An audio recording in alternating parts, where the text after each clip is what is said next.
Olá, pessoal! Decidi dar a cara a tapa aqui, começar a gravar os vídeos em formato de vídeo mesmo, formato que é mais acessível para o YouTube. Eu não tenho o hábito de gravar vídeos, então é algo novo para mim, né? Assim como o podcast, de forma geral, é novo, algo novo para mim. Mas eu já tinha esse microfone relativamente bom que eu tinha comprado para o podcast. E recentemente eu e minha esposa compramos uma câmera um pouco melhor do que a câmera do próprio computador, né? Porque ela trabalha online, eu também atualmente estou trabalhando com um mestrado, então para as reuniões, para as coisas do gênero, a gente decidiu comprar essa câmera. E eu botei bastante pilha pra gente comprar a mesma câmera para eu poder gravar em formato de vídeo aqui pro YouTube na esperança de que isso traga mais pessoas, até porque eu sei que o formato do vídeo é muito importante para o YouTube, né? As pessoas aqui, o público do YouTube, ele consome esse formato de vídeo, né? De rosto, de mostrar quem que a gente é e tudo mais. E eu sinto uma certa estranheza de estar falando e ninguém nunca me vê.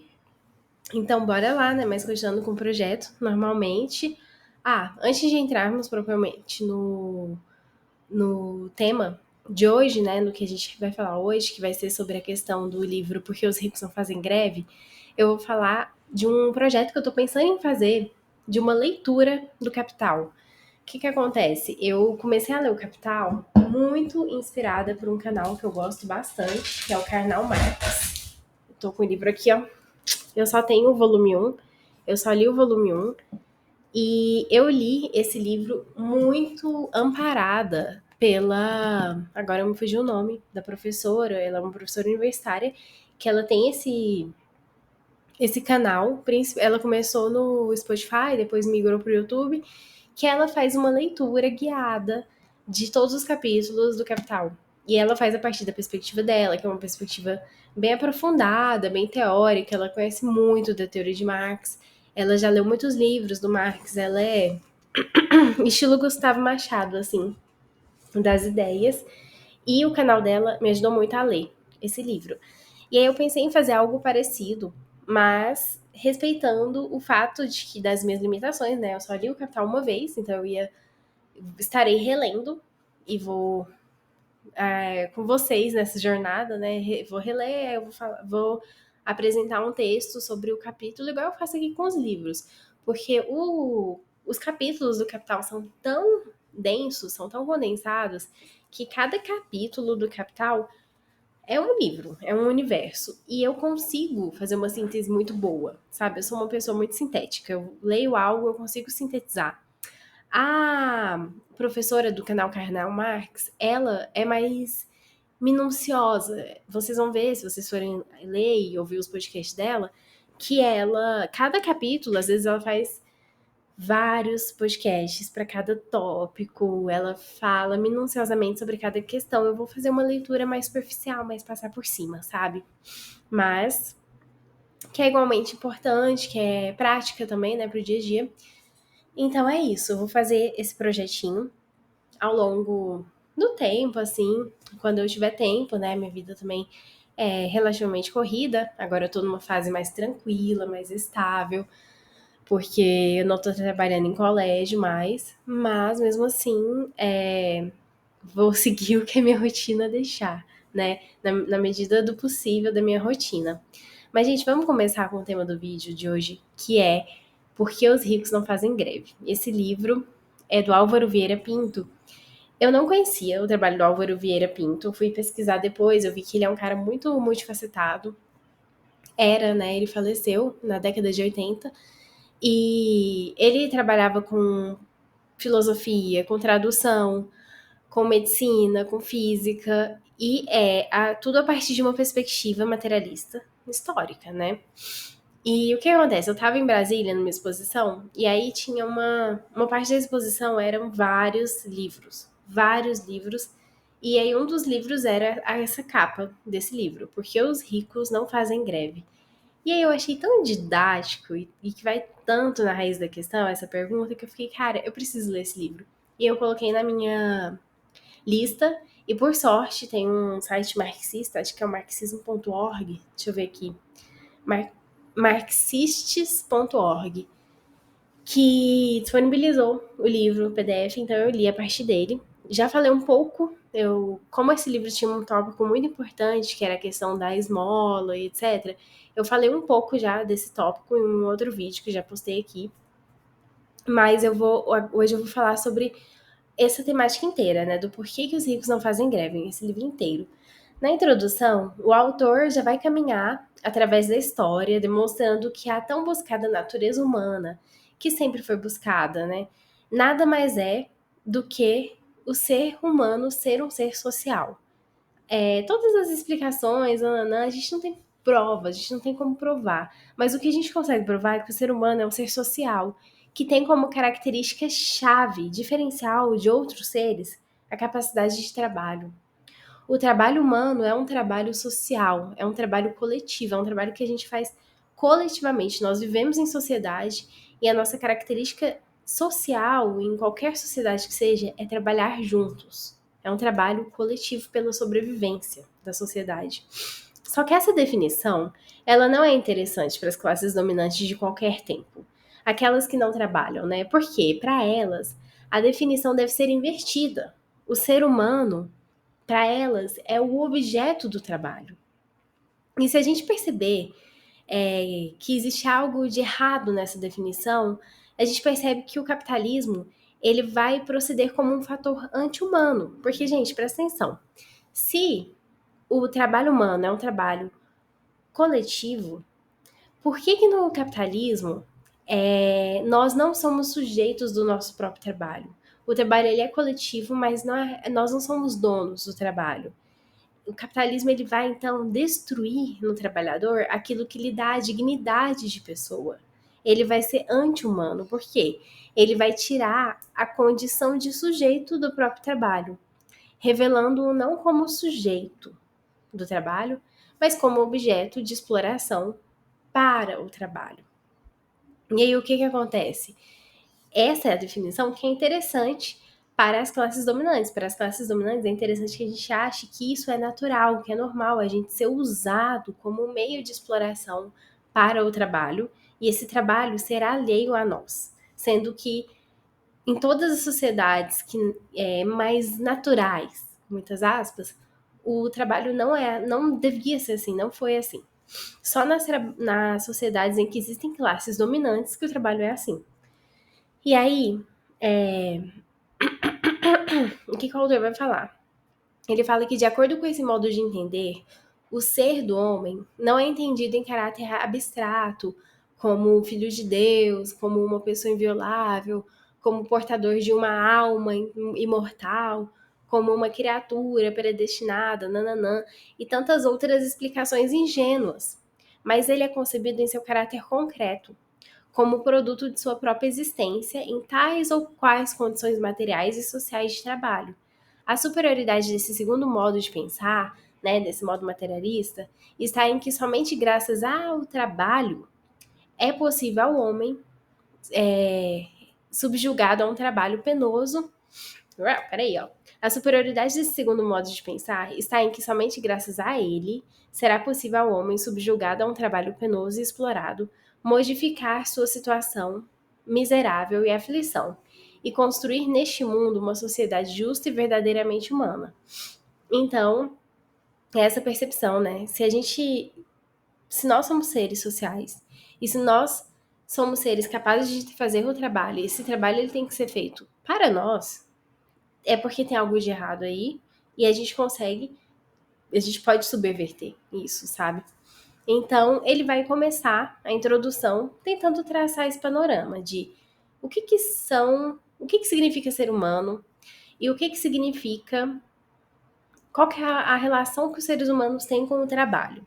Por quê? Porque a partir disso, ele vai mostrar o que significa trabalhar e o que significa ter que fazer greve.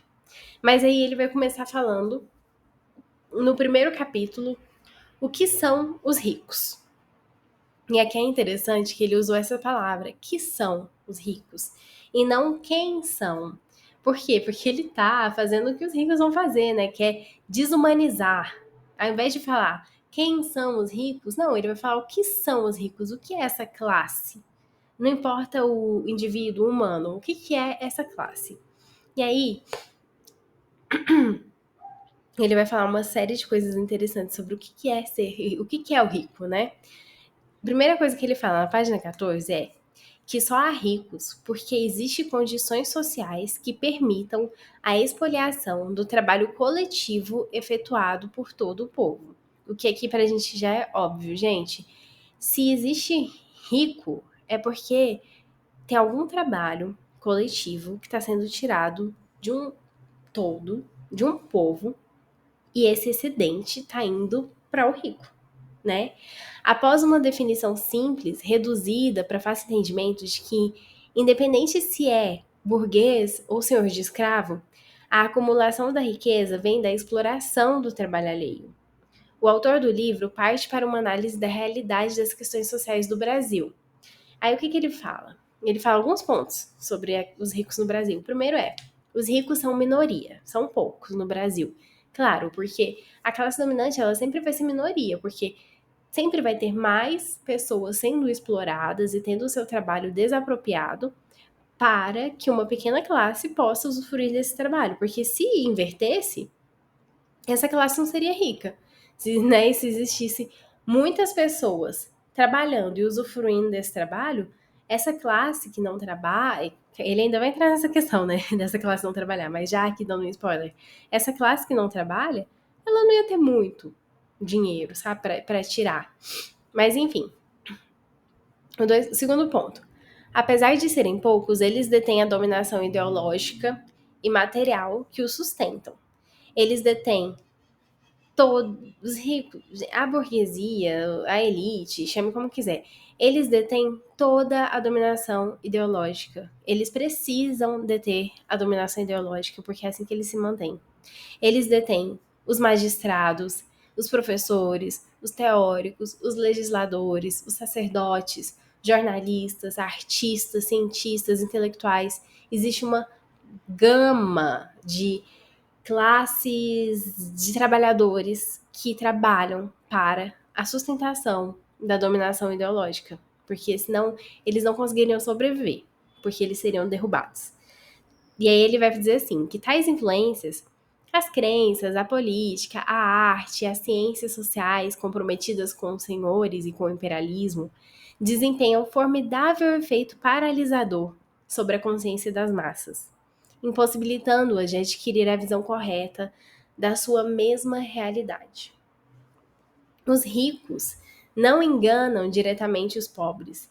Eles pagam para que essas classes, para que os sacerdotes, os intelectuais façam esse serviço. Então, os ricos, nem isso eles têm que fazer, né? Eles não enganam diretamente as pessoas, mas eles têm todo um aparato ideológico de pessoas que, inclusive, acreditam naquilo que elas estão dizendo. Quando a gente vê aí os ideólogos liberais, os padres, pastores, pode ter certeza que muitas pessoas acreditam fielmente no que eles estão defendendo. Eles estão trabalhando para os ricos, eles estão trabalhando direto ou indiretamente para os ricos, mas ainda assim, nem sempre eles fazem de caso pensado. Muitas vezes eles realmente acreditam no que eles estão falando, até porque eles também aprenderam essa ideologia com outros professores que os ensinaram. Então, é uma rede muito complexa dessa corrente ideológica que prende desde essas pessoas que estão ensinando a defender até a pessoa que está aprendendo ali. E aí, inclusive, quando eu estava lendo, isso me lembrou muito do exemplo dos políticos, como Bolsonaro, Nicolas Ferreira, enfim, tantos outros que são financiados, direto ou indiretamente, para propagar discursos conservadores, neoliberais, mas eles mesmos são apenas usados, eles são peças em um jogo de xadrez, eles não têm relevância. Quando eles se provam inúteis ou falham, eles são descartados sem pestanejar, como é o caso do Bolsonaro agora. O Bolsonaro agora tá passando por um processo, provavelmente vai ser preso, e a elite, não vai fazer nada se não for ele, se não for o filho dele correndo atrás de algum golpe, de alguma artimanha, para ele se livrar dessa prisão, a elite tá cá pra ele, sabe? Não tá nem aí pra ele. Além disso, ainda que toda a propaganda ideológica não funcione, os ricos têm o poder prático, material, de reprimir, prender, machucar, torturar e matar. Então, ainda que toda a ideologia não funcione, aqui, ó, os ricos têm o uso da força, do poder, de polícia para torturar, prender, machucar, matar, enfim. Então, ainda que a população não se deixe levar ideologicamente, se revolte, meu filho, pode ter certeza que de uma forma ou outra os ricos vão dar para se manter no poder, para se legitimar. O quarto ponto da existência dos ricos é a própria naturalização da pobreza. As classes dominantes buscam justificativas morais, econômicas e pseudocientíficas, como a questão da preguiça, da raça, do clima, né? No passado era muito comum falar que em lugares mais quentes as pessoas eram mais preguiçosas, é por isso que os nordestinos são preguiçosos, que tal ou tal grupo é preguiçoso, os indígenas, enfim, falavam isso de vários grupos. Ou que tal grupo de pessoas trabalha porque é um castigo divino, porque aquela pessoa em outras vidas foi uma pessoa ruim, agora tem que trabalhar. Então, existem várias formas de explicar a pobreza, evitando reconhecer que a pobreza existe por uma mera exploração estrutural. E qual que é o objetivo de naturalizar a pobreza? É tranquilizar a consciência dos ricos, desassociando a riqueza dos privilégios e a pobreza das opressões. Quinto ponto é a visão do rico sobre o pobre. O pobre não é visto pelo rico como antagonista de classe. O rico não vê o pobre como um rival, mas como parte de uma condição natural da maioria. Inclusive, ele não pode ver o pobre como rival, porque se ele vê o pobre como rival, ele vai assumir que existe uma coisa chamada luta de classes, e ele não quer assumir que existe luta de classes, né? Então, a miséria extrema gera até piedade pro rico. Mas a pobreza generalizada é considerada pelo rico inevitável, fruto de mérito individual, fruto de algo que é uma condição natural, da maioria, e que ele não tá lá porque ele é mais esforçado, porque o pai dele foi mais esforçado, porque ele é mais inteligente, alguma coisa ele tem de melhor. E é por isso que ele não é pobre. O sexto ponto é o reformismo superficial. Os ricos. E aqui, gente, vamos lembrar que esse livro foi escrito em 1960. Eu acho que hoje em dia isso aqui já tá um pouco ultrapassado, porque eu acho que hoje em dia o rico não tá nem aí por isso aqui não, mas eu vou falar. O que que acontece? Os ricos, eles até aceitam discursos de reformas de base. Exemplo, tornar os ricos menos ricos e os pobres menos pobres. Era uma frase comum da época, desde que não ameace a estrutura de poder. Só que essas propostas são vazias, elas são chavões eleitorais e mantêm o status quo.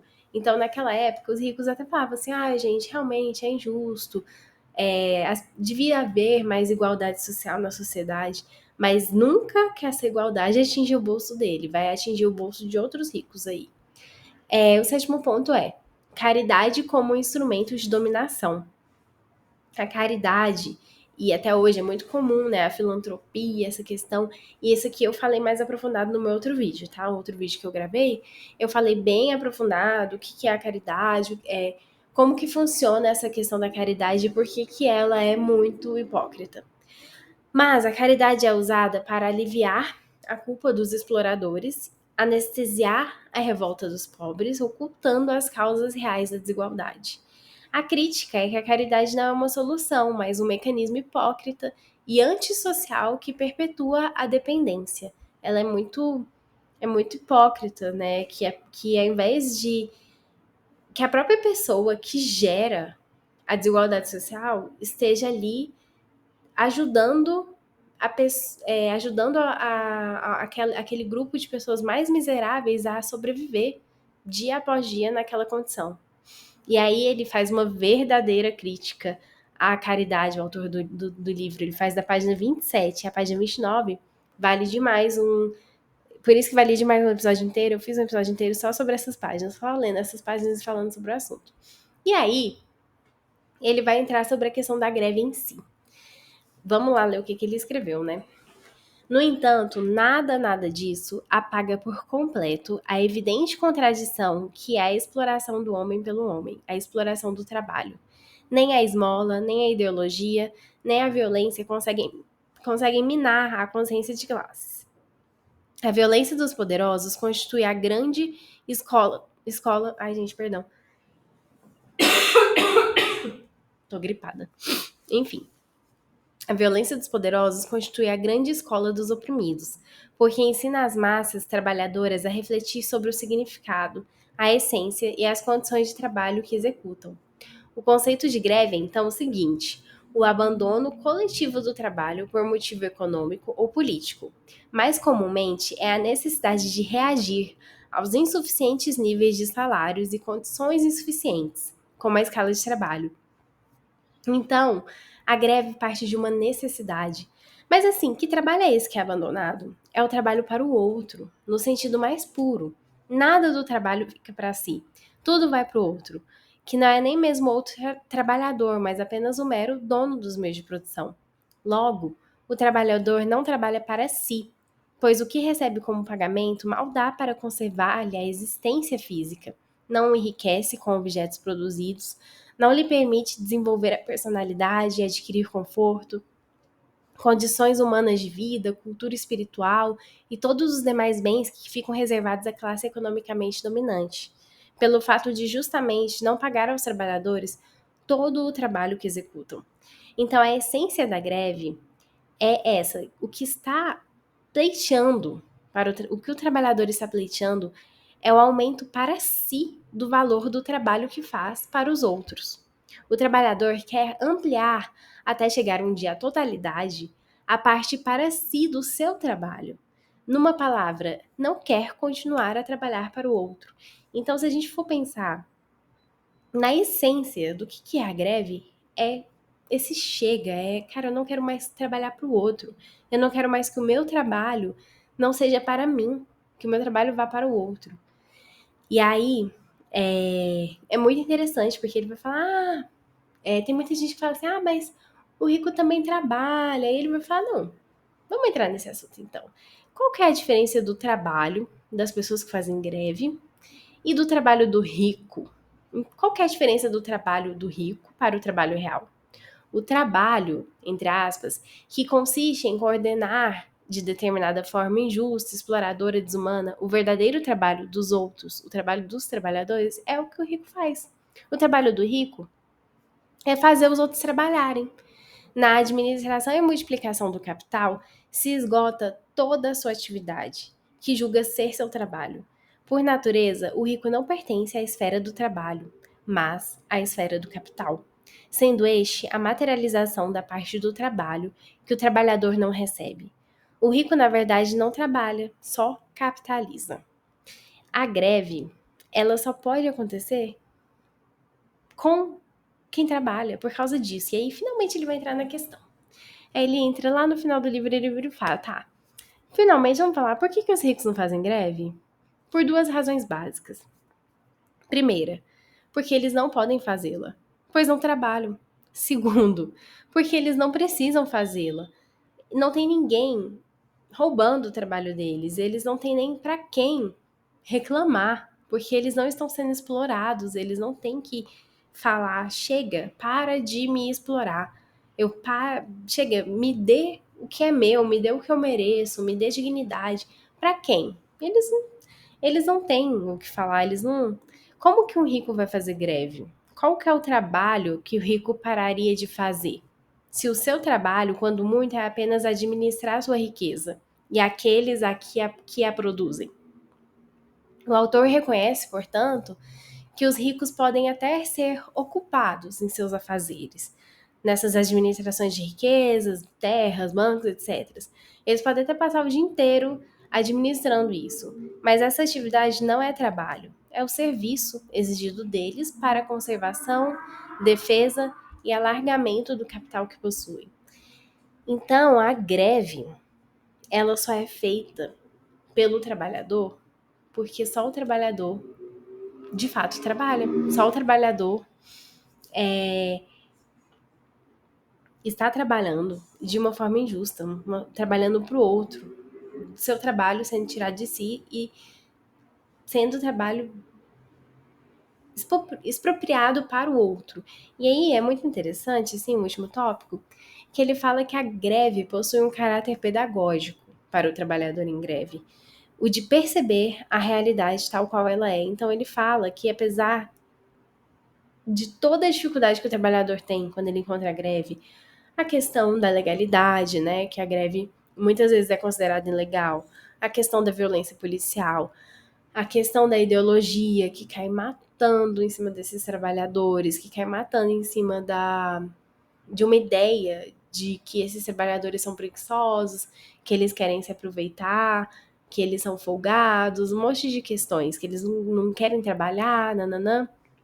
Então, apesar disso tudo, e apesar de muitas vezes as greves não saírem vitoriosas, as greves sempre são vitoriosas, porque elas colocam uma pulguinha atrás da orelha de quem trabalha, de perceber a realidade tal qual ela é, de perceber que a pessoa só tá fazendo greve porque ela não é livre, porque ela não é dona de si, ela não é dona do seu trabalho e ela não e que ela quer ser dona do seu trabalho, que ela quer ampliar a quantidade de trabalho que ela faz, que é para si, até que um dia chegue à totalidade, até que um dia ela se torne dona de tudo que ela produz, né? Meritocracia na prática. Então, é isso, gente. Assim, esse livro, ele é muito interessante. Porque ele é muito didático, ele é muito fácil de ler, inclusive ele é até um pouco repetitivo em alguns pontos, sabe? Do tanto que ele mastiga as questões. E é isso, eu vou terminando por aqui. Provavelmente os meus vídeos vão ter mais ou menos 30 minutos no máximo, até porque eu tô com um aplicativo aqui que só me permite gravar por 30 minutos. À medida que eu for conhecendo novos aplicativos,